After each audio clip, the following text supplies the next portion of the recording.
केंद्रीय रेल मंत्री अश्विनी वैष्णव ने दी बड़ी सौगात। अंबिकापुर दिल्ली ट्रेन को दिखाई हरी झंडी। अगस्त में सहारनपुर में वंदे भारत की शुरुआत का किया दावा। गोरखपुर पहुंचे सीएम योगी ने यूपी के कोटेदारों को दिया उपहार। कोटेदारों के लाभांश में की गई 20 रुपए प्रति क्विंटल की वृद्धि। पूर्व मंत्री रमाई राम का निधन। पटना के मेदांता मिली अंतिम सांस। कई दिनों से चल रहा था इलाज। फुलवारी शरीफ से गिरफ्तार आरोपियों के आतंकी कनेक्शन को लेकर जांच तेज। बिहार आईबी, पटना पुलिस और एटीएस कर रही है जांच।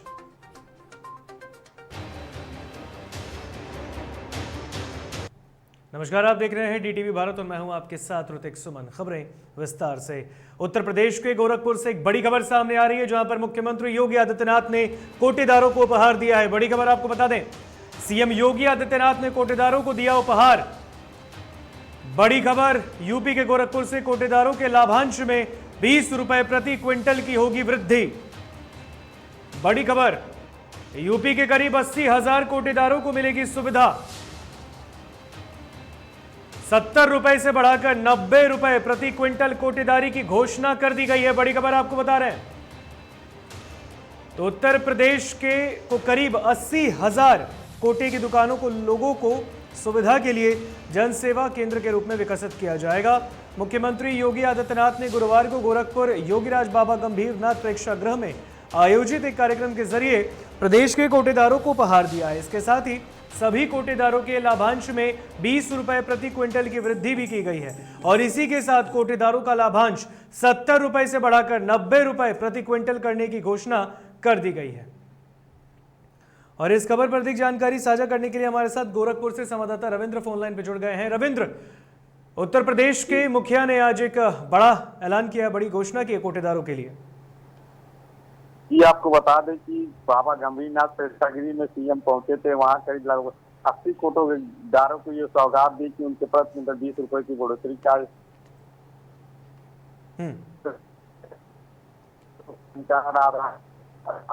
पैन कार्ड, आधार कार्ड और साथ में आधार कार्ड की सेवा शुरू होगी, जिसका फीस में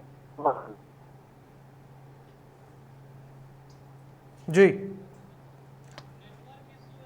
लगता है संपर्क हमारा टूट रहा है रविंद्र से। सहयोगी हमारे एक बार फिर कोशिश करेंगे हमसे जुड़ने की। तो ये तस्वीर आप देख सकते हैं, सीएम योगी आदित्यनाथ गोरखपुर के 3 दिवसीय दौरे पर हैं और ऐसे में उनके दौरे पर प्रदेश के कोटेदारों को उन्होंने उपहार दिया है। एक बड़ी घोषणा की है, 20 रुपए प्रति क्विंटल अब उसमें वृद्धि कर दी गई है और साथ ही साथ कई कोटेदारों को उपहार देकर सम्मानित भी मुख्यमंत्री ने किया। आप देख सकते हैं उस दौरान गोरखपुर के सांसद रवि किशन भी मौजूद हैं। एक बार फिर से हमारे साथ रविंद्र फोन लाइन पे जुड़ गए हैं। रविंद्र, जानकारी जो आप दे रहे थे एक बार संक्षेप में दीजिए। देखिए, आपको बता दें कि ये जो कोटेदारों का प्रति क्विंटल 20 रुपए बढ़ाया गया, तो कहीं से उनको लाभ मिलेगा और उनका मनोबल बढ़ेगा, क्योंकि पहले जो भी सरकारी राशन को बांटते थे उस हिसाब से उनको लाभ नहीं मिलता था और ये कार्यक्रम लगभग 1 घंटे से ऊपर चला। इसके बाद सीएम को 3 कोटेदारों को संबोधित किया और आपको बता दें उनके साथ उस समय सदर सांसद रवि किशन और भाजपा के अन्य तमाम नेता पदाधिकारी मौजूद रहे।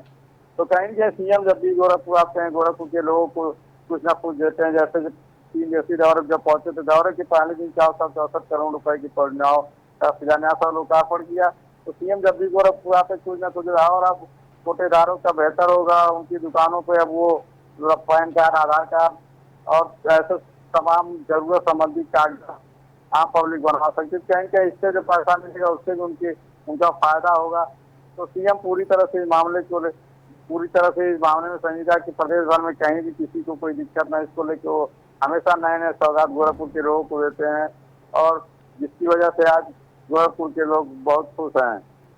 चलिए, बहुत बहुत शुक्रिया रविंद्र इस खबर पर अधिक जानकारी हमसे साझा करने के लिए। जाहिर सी बात है, गोरखपुर में योगी आदित्यनाथ ने जो एक बड़ी सौगात दी है प्रदेश के कोटेदारों को, उससे गोरखपुर के भी लोग खुश हैं और साथ ही साथ प्रदेश के लोग भी, उत्तर प्रदेश के लोग भी खुश हैं। आज इस जनमानस के बीच में क्रम प्रारंभ हुआ है, जिसके माध्यम से प्रदेश के 80,000 राशन कोटे के जो दुकानदार हैं, उचित विक्रेता हैं, इन सब के जीवन में व्यापक परिवर्तन लाने का एक अभियान है। उत्तर प्रदेश देश की आबादी का सबसे बड़ा प्रदेश है और इस प्रदेश में 15 करोड़ लोग ऐसे हैं जो जितने भी हमारी फेयर प्राइस शॉप्स हैं, उचित दर के इन विक्रेताओं से ही अपना खाद्यान्न प्राप्त करते हैं। और एक और बड़ी खबर सामने आ रही है उत्तर प्रदेश के सहारनपुर से, उससे भी आपको रूबरू कराते हैं। केंद्रीय रेल मंत्री का 2 दिवसीय दौरा। बड़ी खबर आपको बता रहे हैं, सहारनपुर में केंद्रीय रेल मंत्री अश्विनी वैष्णव का 2 दिवसीय दौरा है। रेल मंत्री अश्विनी वैष्णव ने देश को एक बड़ी सौगात दी। बड़ी खबर आपको बता रहे हैं, उत्तर प्रदेश के सहारनपुर से अंबिकापुर दिल्ली ट्रेन को वर्चुअल माध्यम से उन्होंने हरी झंडी दिखाई है। बड़ी खबर आपको बता रहे हैं, लोगों को यहां बहुत बड़ी सुविधा मिली है। अश्विनी वैष्णव का यह बयान है। अगस्त में वंदे भारत ट्रेन की भी शुरुआत होगी। अश्विनी वैष्णव ने भी एक और बड़ा ऐलान कर दिया है। तो सहारनपुर रेलवे स्टेशन को वर्ल्ड क्लास स्टेशन बनाने का ऐलान कर दिया है केंद्रीय रेल मंत्री अश्विनी वैष्णव ने। आप सबके सुझाव लिए गए, उन सुझावों पे जल्दी से जल्दी काम होगा। सहारनपुर रेलवे स्टेशन को वर्ल्ड क्लास रेलवे स्टेशन बनाया जाएगा। यहाँ से जो रेलवे की फैसिलिटीज जिस तरह की अभी है, उनमें और बहुत सारे परिवर्तन लाए जाएंगे, जिससे कि लोगों को एक सुगम और एक बहुत अच्छा साधन मिले। साथ ही साथ और भी इस क्षेत्र में जिस तरह की समस्याएं होंगी, जनप्रतिनिधियों से, आपसे सबसे मिलके उनके समाधान के लिए जल्दी से जल्दी प्रयास किए जाएंगे। सुल्तानपुर में यूथ कांग्रेस के जिलाध्यक्ष ने केंद्रीय मंत्री स्मृति ईरानी के विवादित होर्डिंग्स लगवाए हैं, जिसमें 2014 में विपक्ष की नेता रही मौजूदा केंद्रीय मंत्री पर गैस सिलेंडर के दाम को लेकर कटाक्ष किया गया। आपको बता दें, सिटी मजिस्ट्रेट कहकशां अंजुम के आदेश पर नगरपालिका की स्वच्छ भारत मिशन के जिला परियोजना प्रबंधक साधना सिंह ने टीम के साथ होर्डिंग्स को हटवाया है। साथ ही उन्होंने कहा कि मामले की जाँच की जा रही है। लखनऊ के लोक बंधु अस्पताल के लचर व्यवस्था को देख महिला आयोग की अध्यक्ष भड़क उठी हैं। अस्पताल के निरीक्षण में मिली कई खामियों पर विमला बाथम ने नाराजगी जाहिर की है। अध्यक्ष ने सभी को फटकार लगाते हुए कड़ी नसीहत भी दी। अध्यक्ष ने कहा कि जब अधिकारी एक्टिव नहीं होंगे तो मरीजों का सही से उपचार कैसे होगा। महिला वार्ड के निरीक्षण के दौरान मरीजों से भी उनका हाल उन्होंने जाना है।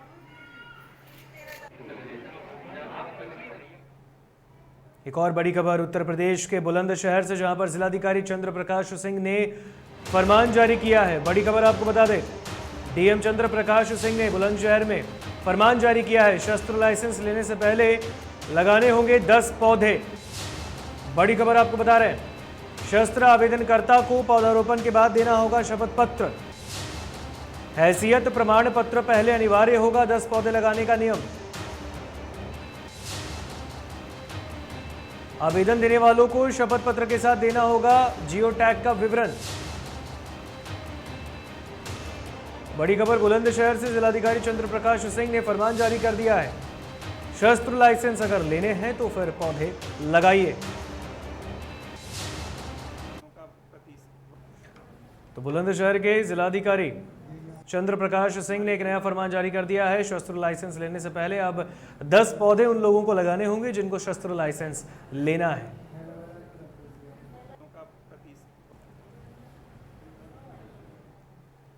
बलरामपुर में सड़क निर्माण में लापरवाही सामने आई है। आपको बता दें, सरकार का दावा है कि किसी भी जगह मानक विहीन तरीके से निर्माण न किया जाए, लेकिन बताया जा रहा है कि जिले में सड़क निर्माण में पूरी तरह से मानक विहीन ईंट का उपयोग किया जा रहा है। तो उत्तर प्रदेश के बलरामपुर का ये पूरा मामला, जहां पर सड़क निर्माण में बड़ी लापरवाही देखने को मिली है। आपको बता दें, बलरामपुर में सड़क निर्माण में लापरवाही सामने आई है। सरकार का दावा है किसी भी जगह मानक विहीन तरीके से निर्माण न किया जाए, लेकिन यहां पर बताया जा रहा है कि जिले में सड़क निर्माण में पूरी तरह से मानक विहीन ईंट का ही उपयोग किया जा रहा है।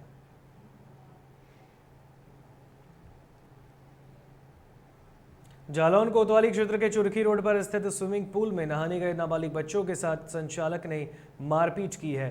बताया जा रहा है कि बच्चों के पास पूरे पैसे नहीं होने की वजह से संचालक ने जमकर मारपीट की। तो इस मारपीट का वीडियो सोशल मीडिया पर भी वायरल हो रहा है। इसके बाद बच्चों के परिजन थाने पहुंचे हैं।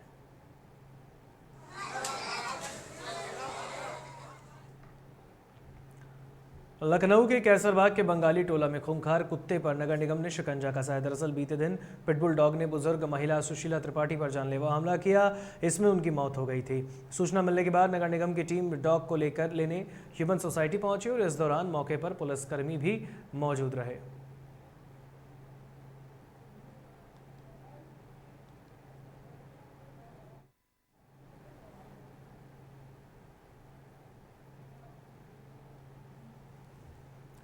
तो पूरा मामला लखनऊ का है, जहां पर खूंखार कुत्ते ने एक बुजुर्ग महिला पर हमला किया था और इस हमले में उसकी मौत हो गई थी।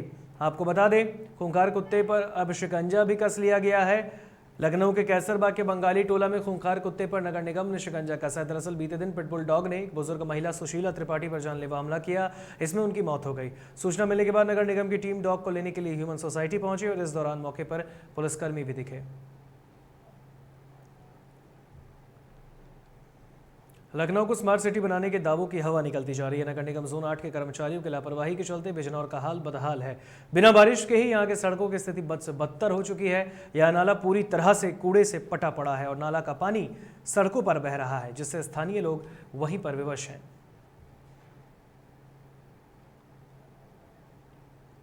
पानी की दिक्कत यहाँ पे परमानेंट रहती है। इसके खिलाफ बहुत सी कंप्लेंटें मैंने की हैं, यहाँ के प्रधान से लेके जो सभासद आने वाले हैं यहाँ पे उनको भी कंप्लेंट की, मगर यहाँ कोई सुनता नहीं है। नालियाँ कोई साफ़ ही नहीं करता यहाँ पर, ऐसे ही पड़ा रहता है। इससे गंदगी फैल रही है, लोग अपना बिजनेस नहीं कर पा रहे हैं। इधर घुमा के देख लीजिए आप, सारे कैमरा अपना, दुकानें यहाँ की बंद चल रही हैं।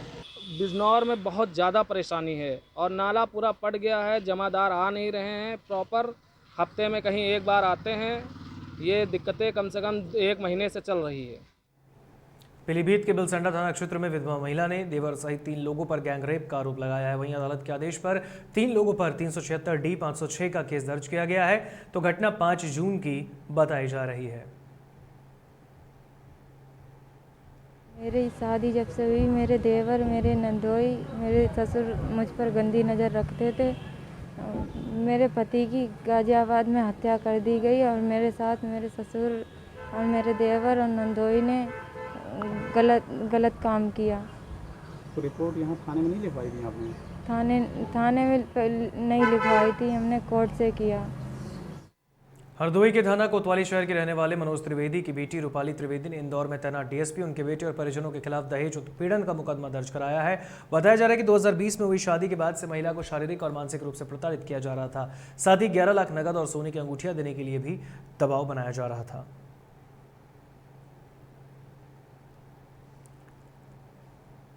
वाइफ हूँ। मेरे जो ससुर हैं वो डीएसपी हैं इंदौर में, पवन मिश्रा, और मेरे जो हस्बैंड है वो इम्पोर्टेंट है। उन्होंने धोखाधड़ी से शादी करी।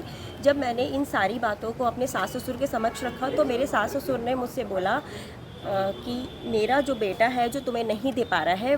मेरे ससुर ने इतनी गंदी बात बोली जो कि मुझे बोलने में शर्म आ रही है कि जो तुम्हें मेरे बेटे से ना मिले वो तुम मुझसे लो, बट मेरे बेटे के साथ ही रहो, उसे खाना दो बना के, वो सब करो, मुझे कोई दिक्कत नहीं थी। जब ये सारी बातें हुई मेरे ससुर ने मुझे बुरी तरह धमकियाँ देना स्टार्ट कर दी कि मैं डीएसपी हूँ, पुलिस की पावर लगा के तुम्हारे घर वालों को मैं पुलिस स्टेशन में जेल में बंद करा दूँगा। एक महिला है रूपाली त्रिवेदी, डॉक्टर ऑफ मनोज कुमार द्विवेदी, ये रहने वाली कोतवाली शहर की हैं। इन्होंने एक प्रार्थना पत्र दिया है कि 2019 में जीवन साथी ऐप से एक प्रखर मिश्रा, इनसे इनकी बातचीत हुई और उसके बाद इनकी शादी 6/2/20 को शादी हुई। इसके बाद परिवार वाले जो है इनको प्रताड़ित करते रहे और इन्होंने 11 लाख रुपए और सोने की अंगूठी और खर्चे मांगे हैं। इस संबंध में आज इन्होंने प्रार्थना पत्र दिया है, जिस पर उचित धाराओं में थानाध्यक्ष को निर्देशित किया गया कि अभियोग पंजीकृत करें और इसमें आवश्यक विधिक कार्रवाई करें। कितने लोगों के खिलाफ? और खबरों में यहाँ पर रुकेंगे एक छोटे से ब्रेक के लिए, कहीं मत जाइएगा, जल्द हाजिर होंगे।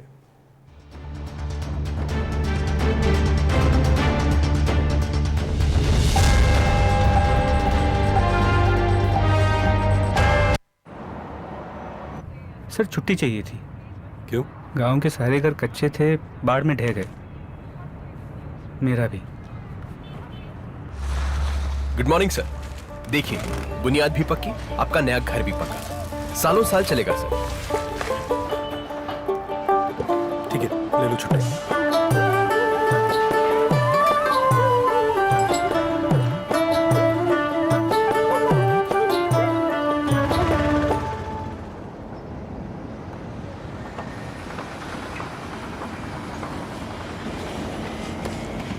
लो, हो गया घर पक्का,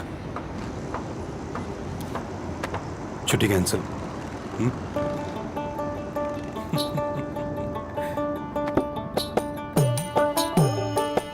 सच्ची खुशी वही होती है जिसकी बुनियाद दूसरों की खुशी में हो। कोणार्क, खुशियों की बुनियाद। दादी, इतने सारे पापड़ बन गए, क्या करे? कच्चा पापड़, पक्का पापड़, एक्स्ट्रा पापड़, इंस्टा पापड़, कक्कड़ दादी के छत का पापड़ विद ऑनलाइन प्रेजेंस बन गया धाकड़। फोन पे करके ऑर्डर ही ऑर्डर, सब वाह हो गए इसको खाकर। कच्चा पापड़, पक्का पापड़, चंडीगढ़ टू चेन्नई बढ़िया सापड़। कच्चा पापड़, पक्का पापड़, एक्स्ट्रा पापड़, इंस्टा पापड़। बिजनेस बढ़ाओ इंडिया के फास्टेस्ट 4G के साथ। स्पीड से बढ़ो विद वी गिगानेट। अबे गुड्डू ठीक से लगाओ बे, रिश्तेदार आएंगे तो उनको लगना चाहिए ना कि इस घर में हमारे चंदा का कितना मान सम्मान है और आज हम और हमारा परिवार कितना खुश है। हाँ हम तो आपको बताने ही भूल गए, हमारी चंदा इतने सालों बाद गाभन हुई है। हाँ और पहले जो दो खाए ना तो स्वस्थ और तंदुरुस्त कैसे रहेगी। भला हो मधुसूदन गोल्ड पशु आहार का, जिसके देने से हमारी चंदा गाभन हुई और उसको एक रिष्ट पुष्ट बच्चा हुआ। हाँ अगर आप भी अपने पशुओं से करते हैं प्यार तो उन्हें दीजिए सिर्फ और सिर्फ मधुसूदन गोल्ड पशु आहार, भाग खुल जाएंगे।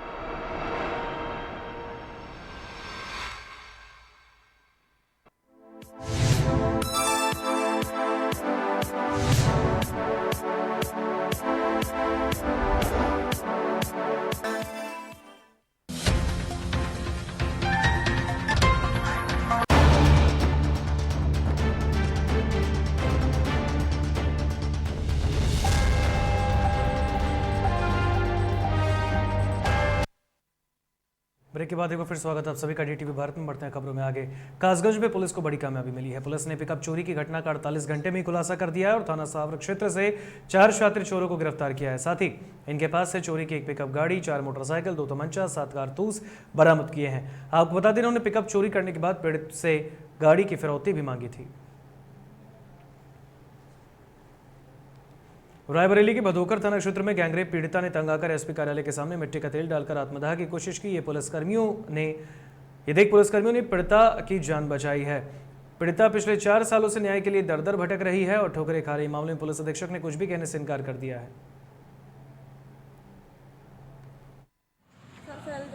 कहाँ से आई? कल्याणपुर रहेगी। कौन सा थाना लगता है? थाना भदोकर।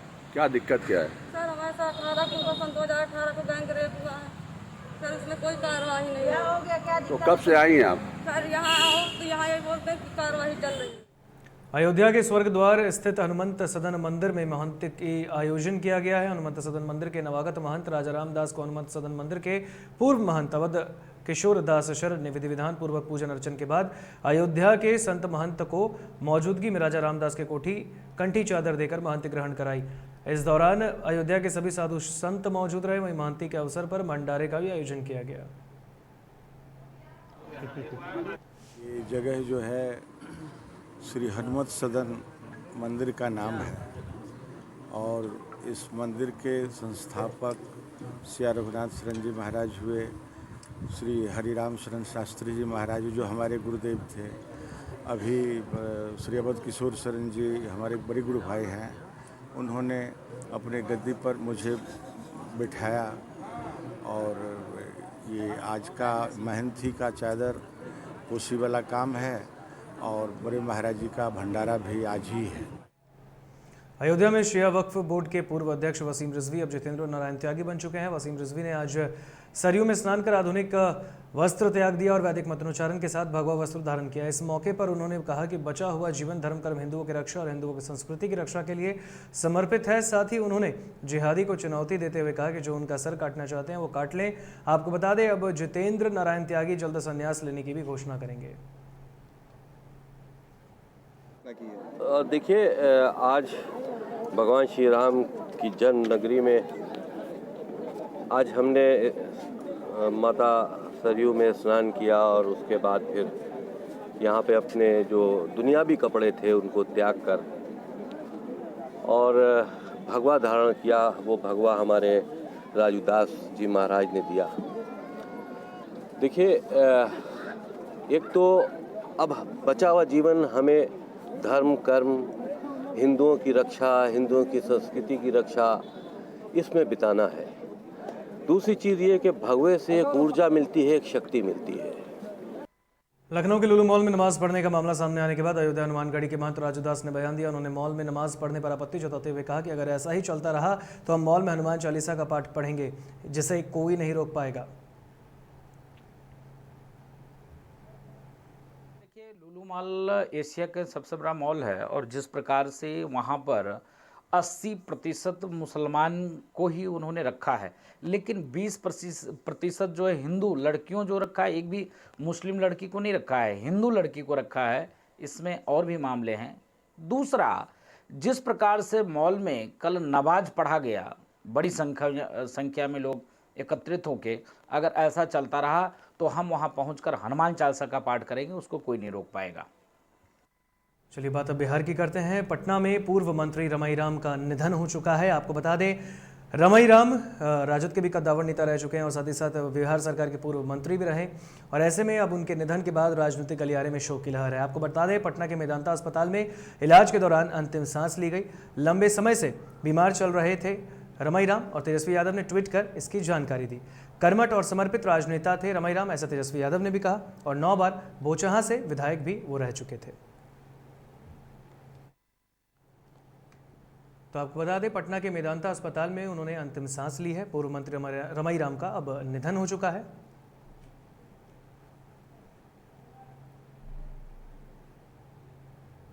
चलिए तो आपको बता दें, एक बड़ी खबर भी आ रही है सामने और एक बड़ी खबर से आपको रूबरू कराते हैं। ये बड़ी खबर सामने आ रही है बिहार की राजधानी पटना से और पटना से एक बड़ी खबर सामने आ रही है। आपको बता दें, पटना के नेपाली नगर में अतिक्रमण हटाने का मामला सामने आया है। बड़ी खबर आपको बता रहे हैं। हाईकोर्ट ने डीएम और बिजली कंपनी पर नाराजगी जताई है। बड़ी खबर आपको बता रहे हैं। रोक का आदेश जारी होने के बावजूद क्यों तोड़े गए मकान, हाईकोर्ट का बयान। सवाल है हाईकोर्ट का। शाम तक बुलडोजर से मकानों को तोड़े जाने का सिलसिला क्यों रहा जारी। और पटना के हाईकोर्ट में आदेश के बाद भी बिजली बहाल नहीं होने पर नाराज हुआ हाईकोर्ट। हाईकोर्ट ने बिजली कंपनी से जवाब मांगा है।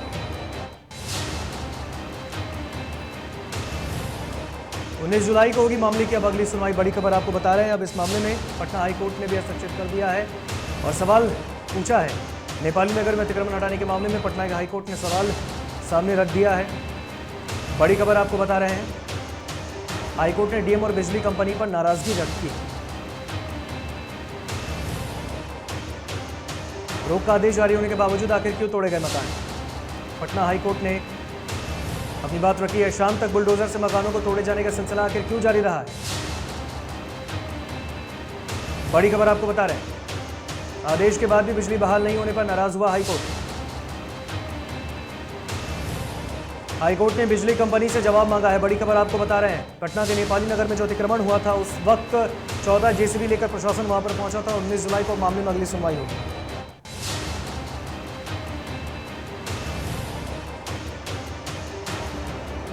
पटना के नेपाली नगर में अतिक्रमण का ये पूरा मामला है। जब नेपाली नगर में अतिक्रमण हुआ था, राजीव नगर स्थित नेपाली नगर में अतिक्रमण किया गया था। जेसीबी लेकर 14 जेसीबी लेकर वहां पर प्रशासन की टीम पहुंची थी। जिलाधिकारी भी मौके पर पहुंचे थे और उस वक्त जिलाधिकारी की गाड़ी पर पथराव भी किया गया था।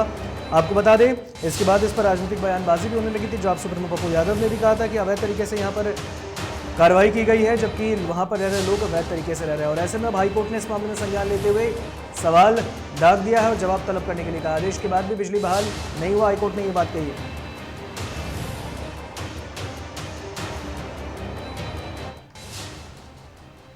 फुलवारी शरीफ थाना इलाके से गिरफ्तार जलालुद्दीन और अहतर परवेज की गिरफ्तारी के बाद अब पुलिस उनके कनेक्शन को लेकर जांच कर रही है, जिसको लेकर एडीजी पुलिस मुख्यालय जितेंद्र सिंह गंगवार ने कहा कि बिहार आईबी और पटना पुलिस के साथ एटीएस की टीम भी अपने अपने स्तर से अनुसंधान करने में जुटी है।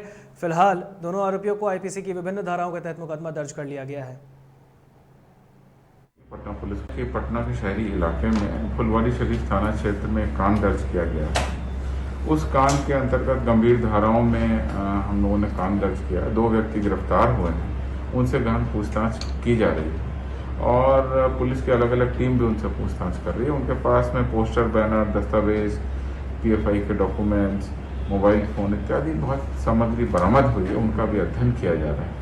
क्योंकि कांड दर्ज हो गया है, वैधानिक कार्रवाई शुरू कर दी गई है, गिरफ्तारी हो गई है, तो अब पूछताछ में आगे बहुत सारी बातें आएंगी और बाकी लोगों की भी गिरफ्तारी संभव होगी। साक्ष्य के आधार पर हम लोग कार्रवाई करेंगे।